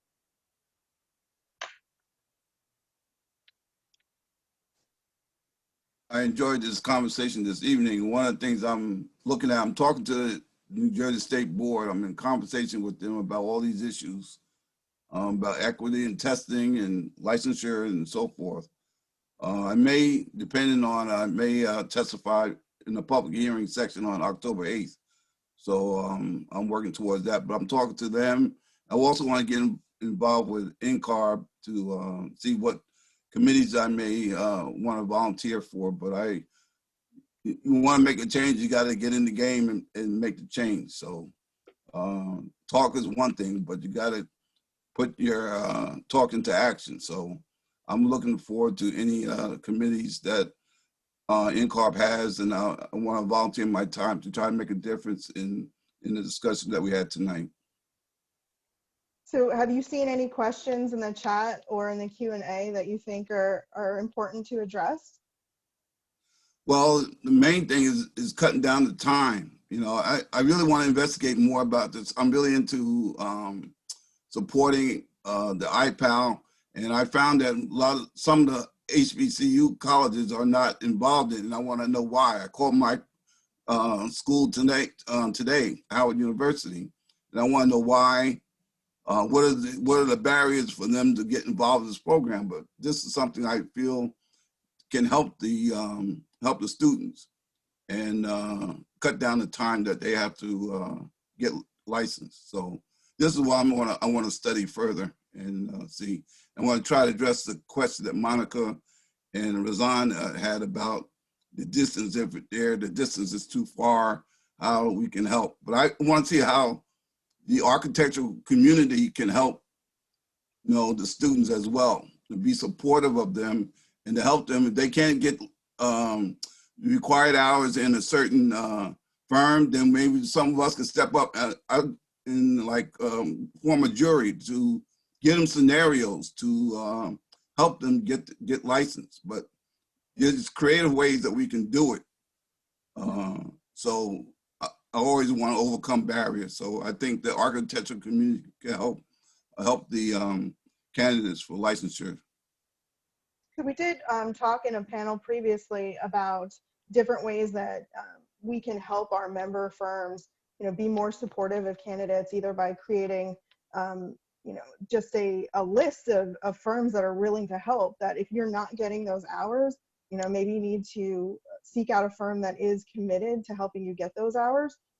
So that's something that we can talk further about. But we also have Monica and Cassius with us, and they obviously both come from universities. So is the IPAL well, we know that there's no IPAL in New Jersey. Cassius, is there IPAL at your university? No.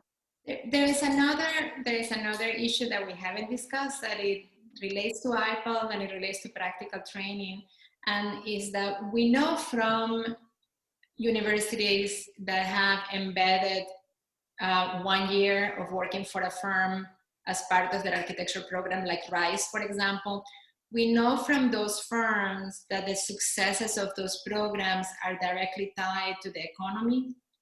And this is something that we haven't discussed in this panel, how in fact the economy makes it very hard for graduates to get jobs, and that delays their time to licensure, because they end up working in allied professions and allied fields and wasting 3, 4, sometimes 5 years. Sometimes they just never come back. So that's another problem with the IPAL program, that it ties architectural education and licensing to the ups and downs of the economy.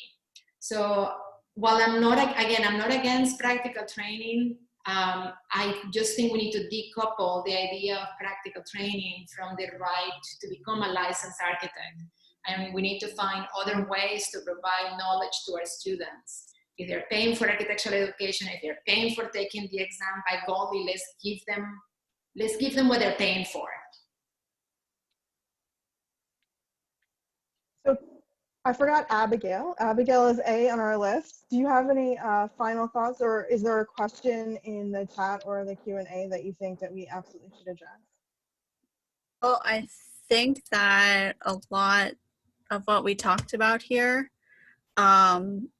we in New Jersey have more stringent requirements, and if that's, we might need to dive into that. And are some of these requirements to complete AXP before you can start your ARE, or to complete the 3 calendar years, are these weighing on like candidates? Are we losing people in some of these lengthier processes that we have in New Jersey?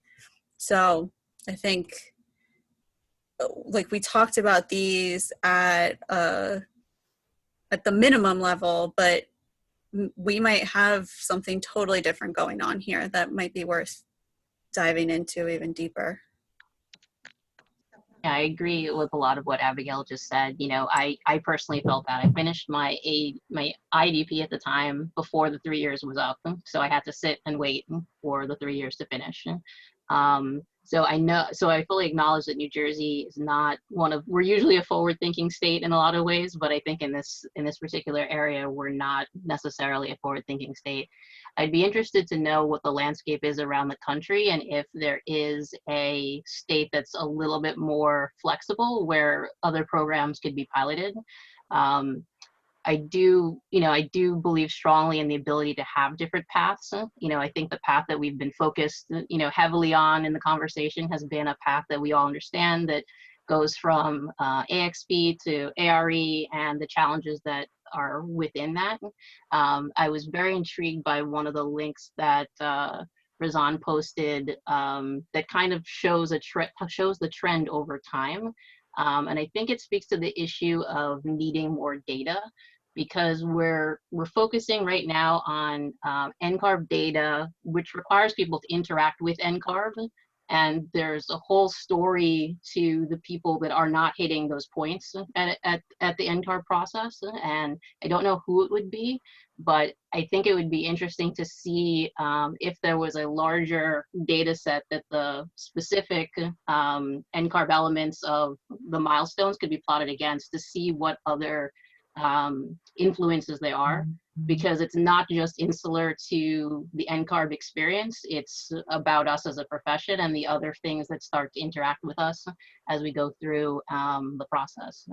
So I think, you know, for me, I would like to see us find some way that we can do a broader set of data that we can plot these things against, but also have an opportunity to kind of do maybe a think tank and a pilot around another model and how it could be implemented. So Andrew, do you have any final thoughts or a question in the chat or Q&A that you think we should address, or both? Well, I mean, and Monica, thank you for being on the panel today, and I'd love to hear your side of this thinking about these students and what we need to do. I mentor a lot of young people over 20-something years in this profession. I know the obstacles they face when they're about to get out of school, when they're thinking about the exam, the cost they have to bear to take the exam. And really, mentorship is one thing. I mean, if I didn't mentor a couple of students or a couple of young people who became interns and went on to pass the ARE, I don't know if they would have done it, because they didn't have anybody, say, standing by their side to get them through the exam and make sure they're focused on finishing the exam. We need more licensed architects in the profession. Just talking about AI in general, looking at succession for our boards. Same thing goes for NOMA. They're going through the same thing too, with succession of their boards. And also too, the schools take more of a sort of activist level. So I did mention about Pratt Institute Center for Community and Economic Development. I mean, that was something that started within the school. They do a lot of case studies. They actually do some work in the community if they had to. If every school that's accredited through NAB or a School of Architecture has that component, they could set aside that money and have that center attached to the school, have architects put their time in at that center, and this way the students are really want to go for their AXP and get the experience, it's there. So things we need to look at, you know, rethinking this way. I think we need to be more proactive. We have to be more of an activist in order for us to kind of look at what we need to do to keep our profession going. And as a Black architect, to get my numbers from 2% up to 8, 9%. That has to happen. I do know that from a women in architecture perspective, we've kind of partnered with 2020 Women on Boards and the other kinds of similar groups, because at the end of the day, we're all trying to get to the same place, and it's a place of equity in our lifetimes. So if you do extrapolate the numbers, like, we're not going to see change in our lifetimes if we don't actually really address the systemic problem, because you're never going to fix it at a candidate level. Do you have a question in the chat or in the Q&A that you think that we should be answering?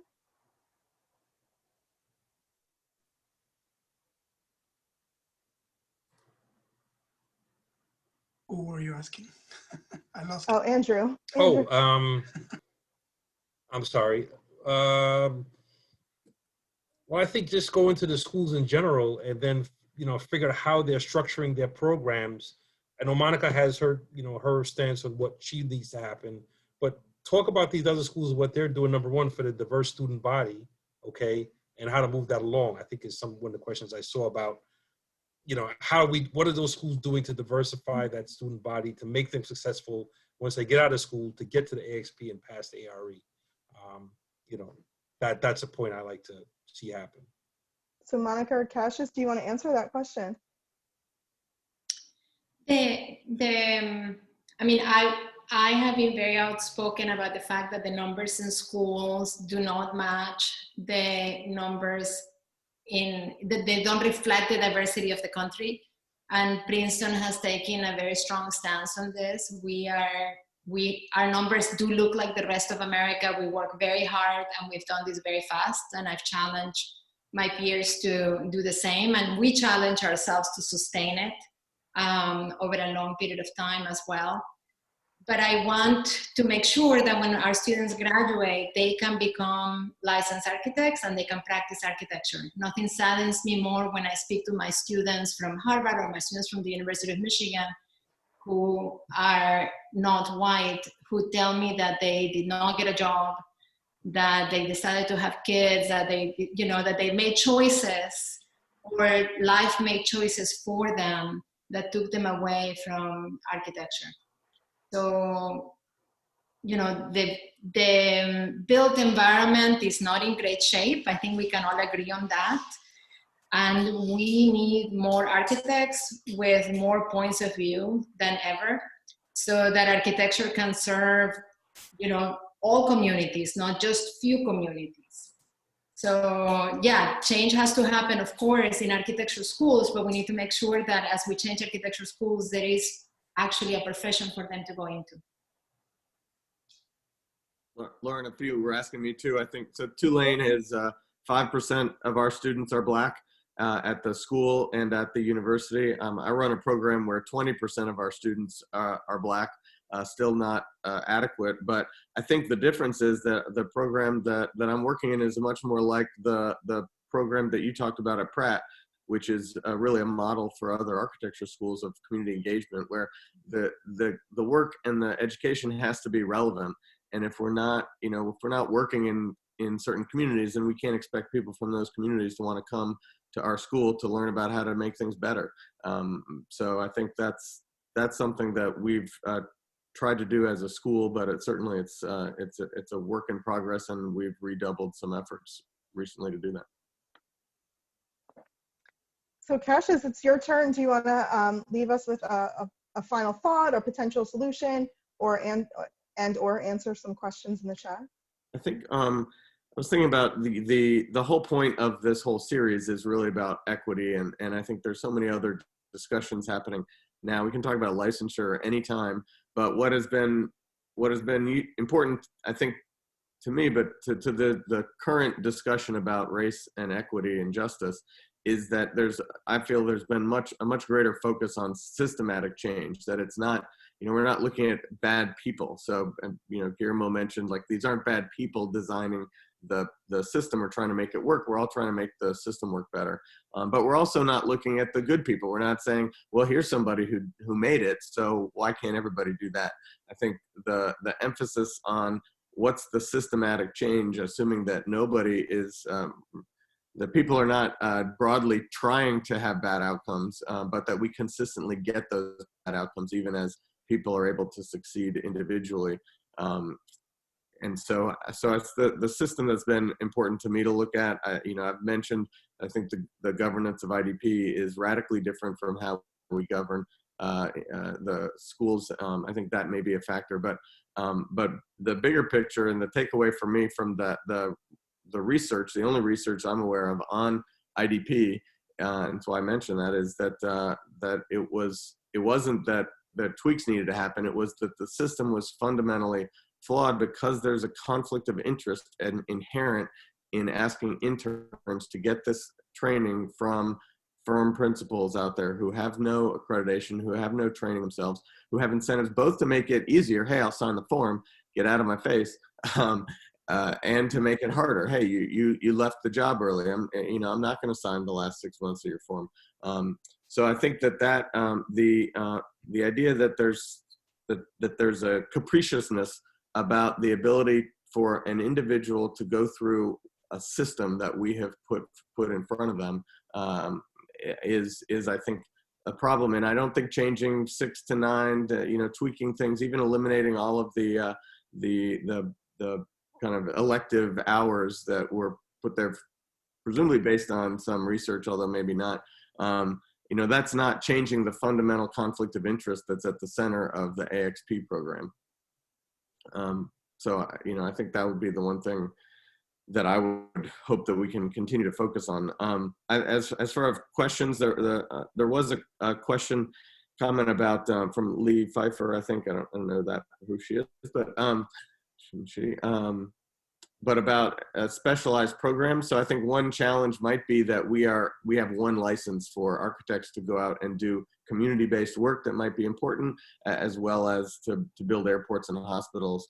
And that if we thought of a different way to have professionals, embrace them as part of the profession, but say, hey, we need people working in communities. We need people working in public sector. We need people going through a process who are part of the profession, subject to whatever code of ethics and practices we want to see. That needs to happen earlier. And if one way we can do that is by creating some different levels of license that reflect different practices. I know Monica was concerned about that, but you know, that was a good question, I think, that hasn't been fully explored. I would be concerned about that. I would fear that it creates different classes of architects. Right. Guillermo, do you have any final thoughts or a question in the chat that you think should be answered? No, maybe my final thought is that just reiterating that we're open, we welcome the conversation. Maybe I would like to ask the attendees, but more specifically the panelists, to see how many of you would raise your hand right now and promise me you would apply to be an NCAR volunteer and be at the table the next time this comes up. So I'm looking at you, Monica, Cassius, Razan. Guillermo, I asked, when you reached out to me, I asked you, would you be willing to consider eliminating apprenticeship? And the answer was no, you would not be willing to consider it. So, I mean, you know, no? Yeah, you guys said no. So if you're not willing to consider it, I don't know what I would do being at the table. You know, I think that my efforts would be best served advocating for the interest of my students than to be hitting my head against the wall. So. Okay, I don't know how to respond to that, Monica. The other thing we would love to do is come see you at Princeton, maybe. I know that we've been trying to come visit Princeton, and Princeton has not welcomed us for a while. So I don't know if we can come pay a visit. But again, I'm willing to have the conversation. NCARB is willing to have the conversation. There's volunteer opportunities. And there's an analysis of practice that's gonna happen in the next year and a half. And I just, yeah, Cassius says he'll volunteer. Thank you. I need more. And I pass this to Nefertari. Thank you. So I'm sure that everyone would like to continue this conversation. So if anyone's interested, definitely reach out to us at AIA New Jersey. If this conversation needs to continue, we can certainly help accommodate that in any way. Let's see, Nefertari. I'll keep it short. I know we are at 9 o'clock. I'll just echo my colleague Guillermo. We really do want as many voices at the table. There are volunteer committees. There are also positions on state licensing boards. If you go to our website, there's a Get Involved link right at the top of the page, and you can find all of this information that we have been talking about, and we really, really hope to see you all for further discussions. All right, thank you. Monica.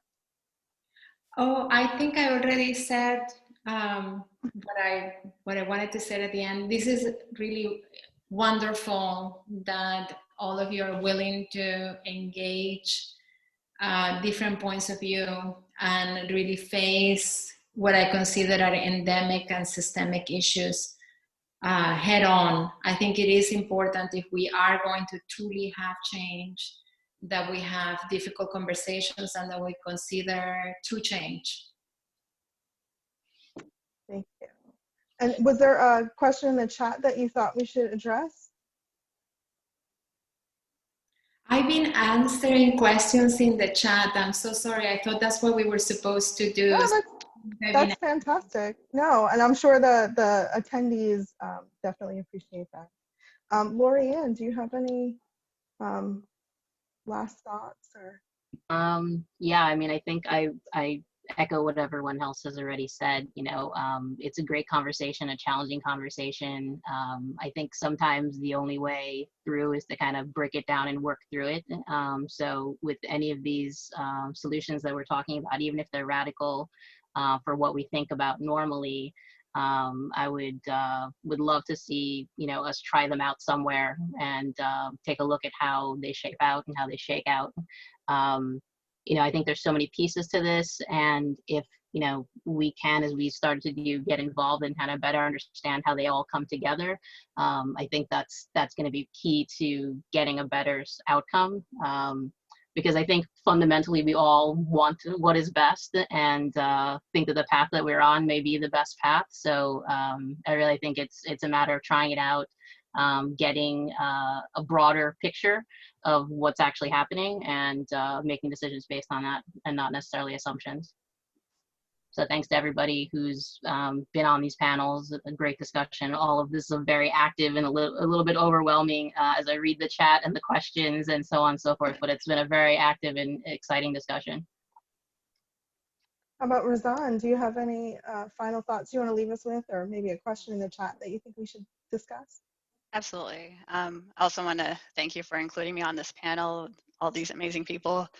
I'm actually working towards a license right now, so I'm in the middle of this, and I think these conversations are all important, and I really appreciate hearing everyone's input and hearing from NCARB as well.